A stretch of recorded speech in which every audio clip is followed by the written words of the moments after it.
This is the Norris Group's Real Estate Investor Radio Show, the award-winning show dedicated to thought leaders shaping the real estate industry and local experts revealing their insider tips to succeed in an ever-changing real estate market. Hosted by author, investor, and hard money lender, Bruce Norris. Hi, thanks for joining us. My name is Bruce Norris, and once again, we are joined by Doug Duncan, who's the chief economist of Fannie Mae. Been with us many times and really a friend of our business for a long time. Doug is senior vice president and chief economist at Fannie Mae, where he's responsible for forecasts and analysis of the economy and the housing and mortgage markets. Duncan also oversees strategic research regarding the potential impact of external factors on the housing market, as if there is any. Doug is Fannie Mae's source for information and analysis on demographics and the external business and economic environment, the implications of changes in economic activity on the company's strategy and execution, and for forecasting overall housing, economic, and mortgage market activity. Duncan received his PhD in agricultural economics from Texas A&M University, his BS and MS in agricultural economics from North Dakota State University, and instead of choosing farming, he chose statistics. So we're glad you're back, Doug. How you doing? I am well. I'm happy not to be under the business end of a Holstein. Yeah. That's true. You know, it's funny, when first house we actually bought had a 1/3 acre of land, and we thought we're going to I raised a cow, 2 pigs.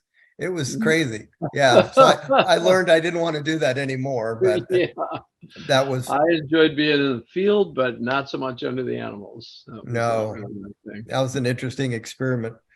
Yeah. Well, I kind of wanted to start, I think back when inflation, when I was a young adult, I was involved in that. And of course, I had no clue what I was watching, but I did get involved in it because at the time I had just gotten married and I bought a home, and it was very volatile. So if I bought a home in 72, by 1980, the world had changed of everything attached to real estate. And so, I took over a 5% loan and I refinanced it to become a real estate investor at 17.5. That's a heck of a move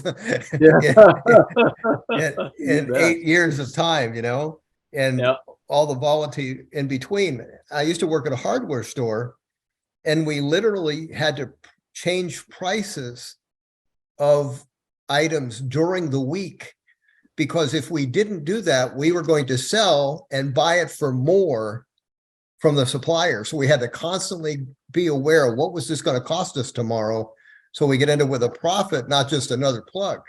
So that was my vision of, watching the actual impact of inflation. But going back to, let's say, go back to 72, inflation was sort of pretty calm. It was about 3.5.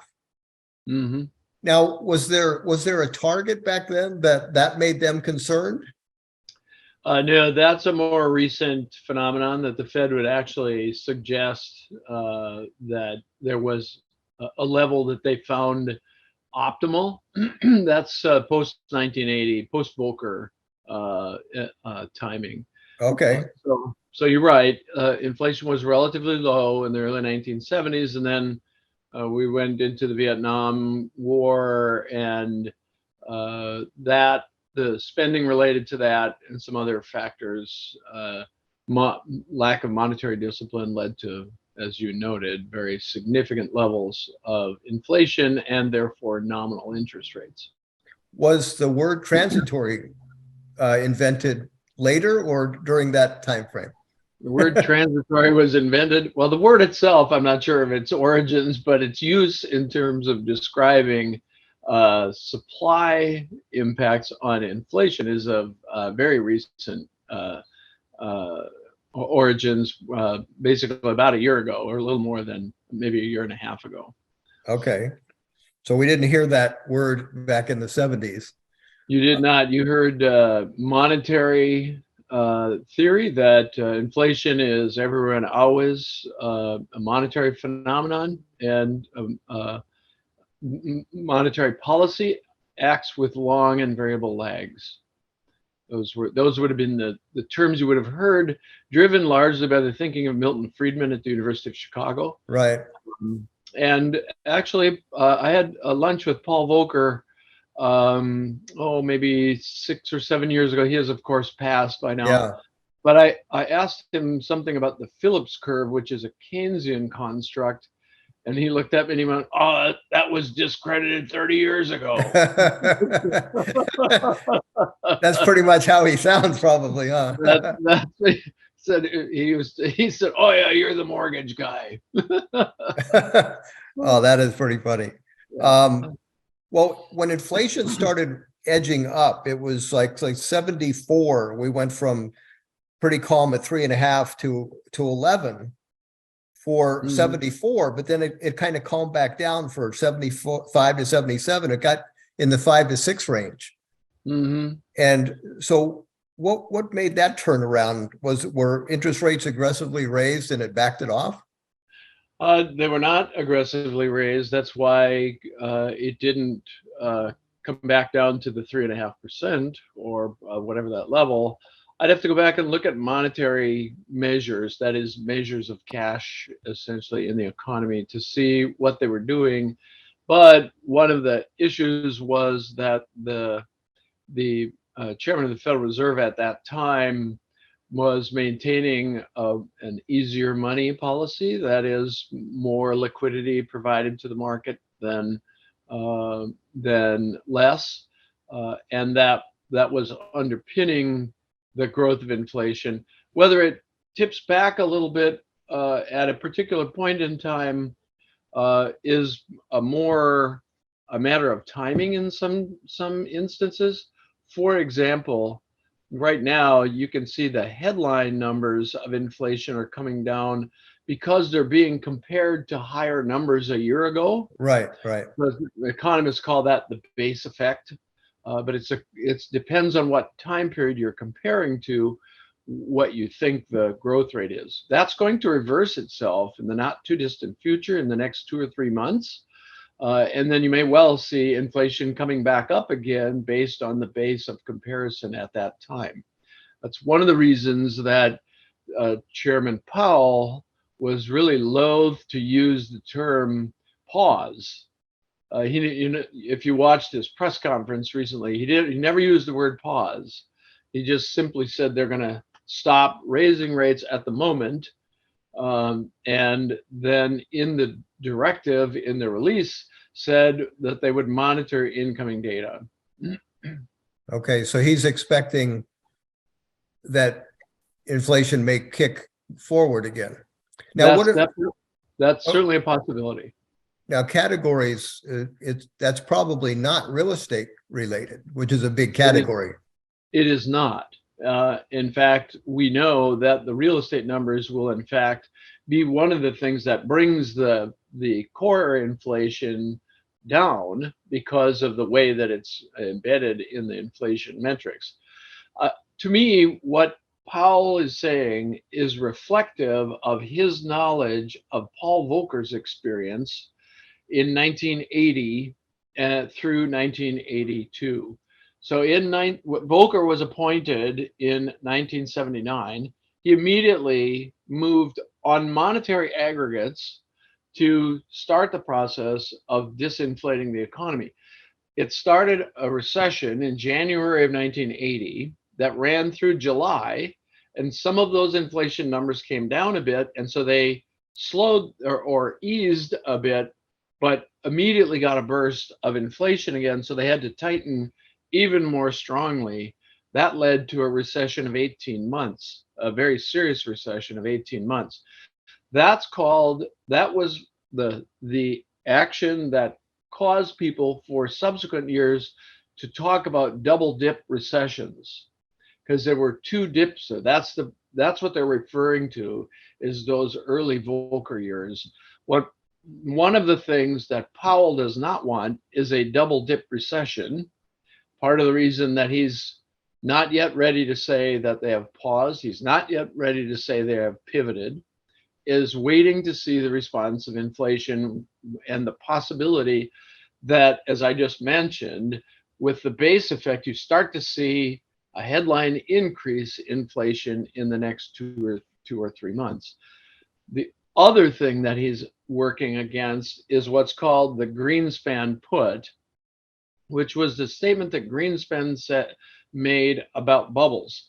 He said, paraphrasing obviously, that we don't know when exactly we're in a bubble, so we don't know whether to prick the bubble, but we do know when it does explode, we can cushion the market on the downside. So what's happening today is the market is encouraging the application of the Greenspan put, which was, of course, supported by Bernanke and Yellen as well. And so he's trying to get both of those phenomena out of the market. And that's a difficult task. Yeah. Back in the 70 to 1980, did the Fed have a balance sheet that was full of the assets like it is now? Nothing like today. This is a modern innovation. You'd have to go back to earlier than I think in 1952, there was an accord signed between the Treasury Department and the Federal Reserve that ended the World War II process of the Fed holding treasuries on balance sheet to support the financing of the war. Mm-hmm. So they actually, it's called the Fed Treasury Accord of 1952, where they said we will no longer do that. Would Volcker be shocked that the asset mix on the Fed balance sheet today? I believe he would. I don't believe he would. Then this is obviously just Doug's view, but I don't believe, especially in the case of mortgage-backed securities, that he would have agreed to put those on balance sheet, because that shows a preference for one particular asset group and raises the question from all the other asset groups of why not us? And that's part of the reason the Fed stays in treasuries, is that's a national obligation. What's the practical outcome of putting mortgage-backed securities on the Fed's balance sheet?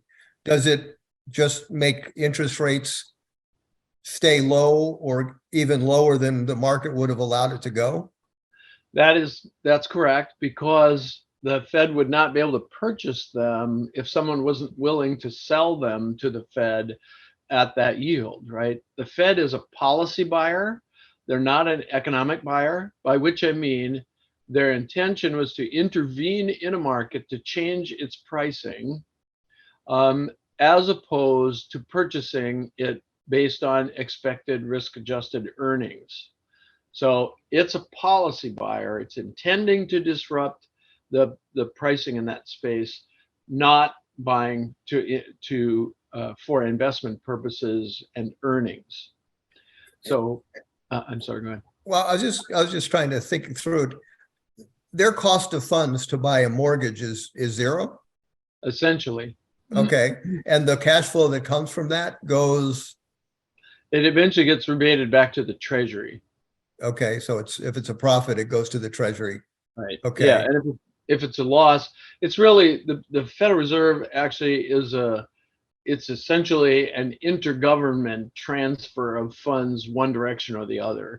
If, for example, they were to sell their mortgage-backed security portfolio, they would recognize a loss, but they would put it on their balance sheet as a contra asset. So unwinding this balance sheet, is that in the cards? Is that ever going to go back to a reasonable number? They have issued an explicit policy statement stating that they wish to let the entire portfolio of mortgage-backed securities run off and not replace it. That is, you can see that on their website. They have a policy statement that says that is their policy. So they are currently allowing up to $35 billion per month of mortgage-backed securities run off. But of course, nothing close to that is happening because the coupons in their portfolio, like 90% of them are under 4%. And so people are not prepaying those mortgages. No, but can the Fed get rid of it anyway by just taking a loss on the paper? they could sell it, but the question is, how would they think about the optics of that, given that there are some banks which have failed that were heavily invested in mortgage-backed securities? Right. That would raise questions about the Fed, and people would not understand the mechanics of the intergovernmental transfers that are taking place. And there is concern in the market today already about the size of the portfolios that have to be sold from the banks that were taken into foreclosure. Well, it's a little ahead schedule, but why don't we talk about the bank issues, because it sounded great when we had all these years of low interest rate loans, but when you're a bank, so let's like that the big one that went out in Northern California, they're required to have certain types of assets. Part of them are very conservative, let's say 10-year T-bills and things like that. When you have a bunch of those at 1% and they're 10-year T-bills, and then your 10-year T-bill goes to 3 or 4, is it mandated that they have to recalibrate what in fact that is worth at today's value? Or can they just say, we're not selling it for 10 years, so what's the difference? Yes, they have a choice, depending on how they're managing their bank, to list securities in an account that is held for sale or in an account that's held for investment. So if it's in an account that's held for sale, it has to be marked to market at all times. If it's in an account held for investment, it does not have to be marked to market. And you're absolutely right. That period of administered very low interest rates created incentives when juxtaposed to the capital rules that banks operate under, for them to hold significant quantities of both mortgage-backed securities and treasuries. So the capital rules view those as having very low credit risk, and so the capital required to hold those from a credit risk perspective is actually very low, creating a strong incentive for them to hold those securities. What that does not do is counter the interest rate risk that they take on, where, to your point, they have very low yields when they purchase them, and then when market rates rise, the value of those assets declines due to interest rate risk. So okay, just this is an honest question from somebody not really understanding. So if they bought $1 million worth of 10-year T-bills at 1%, was $1 million used to do that, or was there leverage used to do that? There would have been $1 million used to do that. Okay, so they just owned them outright. Right. Yeah. But the problem with the bank, so they had kind of people got afraid, and so they started saying, "I'll take my deposit out, take my deposit out." That got so large that did they have to force sell some of those assets? Is that what happened? Well, initially, it wasn't that people were afraid. It was that money market mutual funds were paying 4% interest or more, right, and banks were paying 1/4%. And so the incentive for people to move their funds to higher earning became very strong. Right. Now, there is one thing to note in there, and that was a policy change by the Federal Reserve, which opened a program called the reverse repurchase window, where mutual funds could park security investments with the Federal Reserve in return for cash and take that money out of the banking system. Prior to that window, if you had money in a mutual fund, that mutual fund had money in a bank. So if you withdrew the money from the mutual fund and put it in a different one, it was just moving money around the banking system. Right. This actually offered the opportunity to take it out of the banking system. So it became a more significant challenge to liquidity for those banks who had to attract deposits to fund the lending and securities purchases that they do. Okay.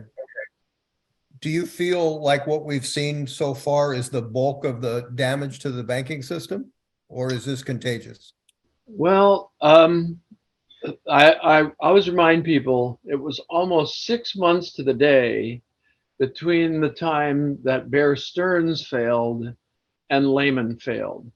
So it's often takes some time to understand where in all of the plumbing in the banking system the problems might reside.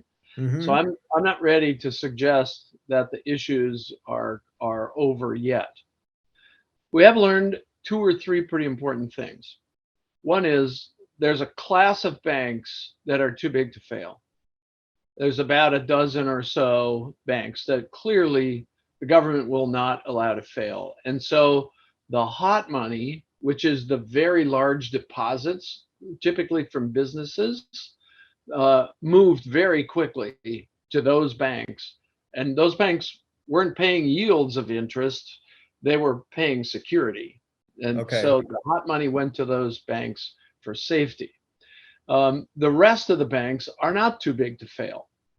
And so people started looking at where the investments were of those banks which are not too big to fail. It fell under the title of regional banks, although some of them were local, some were regional. And they recognized that the majority of the commercial real estate loans resided in those banks, and also a significant share of the commercial and industrial loans also resided at those banks. And there's a question about the health of the commercial real estate space, particularly offices, given the work from home and all of that. So that raised the second set of issues. But it's important to point out that those banks were actually better at making those kinds of loans that were unique to the communities that they serve than the big banks were. Otherwise, the loans would have already been in the bank portfolios. So there's an important policy thing to consider here when you think about the nature of our banking system and how different segments serve different needs within the economy. That's kind of getting lost in the discussion. And I'm very concerned about the issue that we do have some banks who do not serve local markets well, that are considered too big to fail, and therefore have a capital advantage, a cost of capital advantage over institutions not viewed as too big to fail. So there's some very important policy questions here. Now, let's take a look at the office space just for a second. So that's mostly local or regional banks. And let's say in the case of office space, people, first of all, those loans are fixed for a short period of time. Yeah. So you don't get 30-year fixed rates. You have like, I think $1.5 trillion of those coming due in the next 2 years. Yeah. So when that comes due, the lender, you know, in the residential, we're used to the term cash out refi. And in the commercial world, they're going to be used to the cash in refi. That's likely to happen. They're going to have to either, the valuation on those properties will have fallen based on the expectation that occupancy will be lower because of the work from home movement. So the rent could be less. That's exactly right. And the cap rate could be less because of the interest rate rise. Well, the cap rate, it will depend on what happens with revenues. So the cap rate is the net operating income divided by the price. And so if prices fall and net operating income fall, then the cap rate may stay constant, but the valuation of the full operation will fall. And so if they're going to refinance, if they had a 10-year bullet loan, it comes due, you have to refinance it at a lower value. Either you have to bring money to the table, or you can sell the property and take a loss. Or you could give it to the bank. Or you could give it to the bank. That's correct. In the office building that we bought, so this is my history of office space. It was illuminating, honestly. It sold for about $1 million before we bought it for $319,000. So we bought it for a third because it was vacant, as was about 80% of the complex. It was an A structure, but just nobody to fill it. Yep. There was a building behind us that was vacant for 8 years. It Yep. never, it had a tenant. Finally, that guy bought the building from me for $1 million, a year ago or so. So that is a very volatile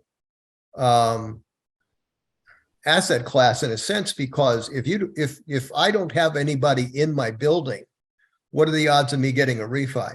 Right. Zero. Okay. Wow. Yeah, that's really interesting. Okay. Well, I'm glad I don't currently own an office building. So the Fed right now, let's go back a year, May 2022. We have a 0.25% Fed rate. About how long had it been in that range? Oh gosh. Like a decade?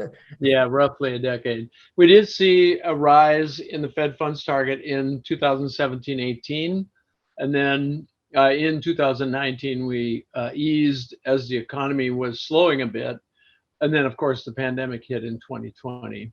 Yeah. So Now, we did have a period in there where it was up to about 3%. what was your thought about prices, let's say in 2019, for real estate? Did you think, okay, we're about done for this cycle, or did you say, no, we're going to crank? Well, interestingly, in the fourth quarter of 2019, we had a discussion about that we, as the forecast team, had a discussion. We saw some signs of slowdown in the economy going into the first quarter. We had a discussion about whether we should consider a recession or simply an easing by the Fed in the middle of 2020. Now that was all before the pandemic. Of course, the pandemic hit, and all of those thoughts had to change to some other things. But we do have notes that show that we were giving thought to whether or not there would be a recession in 2020 of a mild nature. I say mild nature because we were still in the camp that supply was the problem in housing. We had entered that category of thinking back in 2014.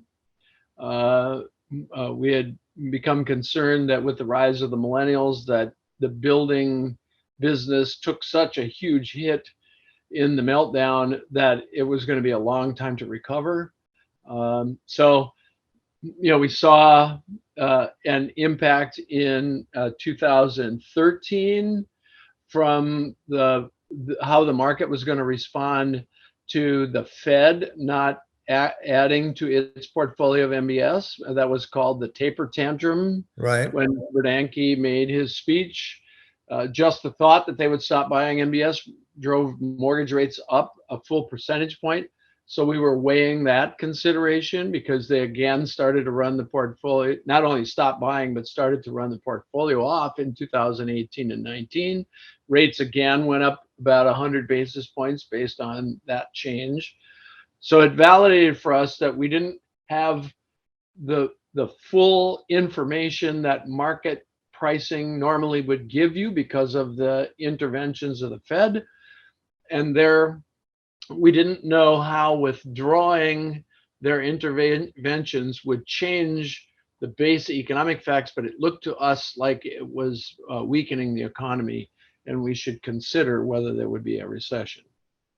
Well, that's going to do it for this week's episode.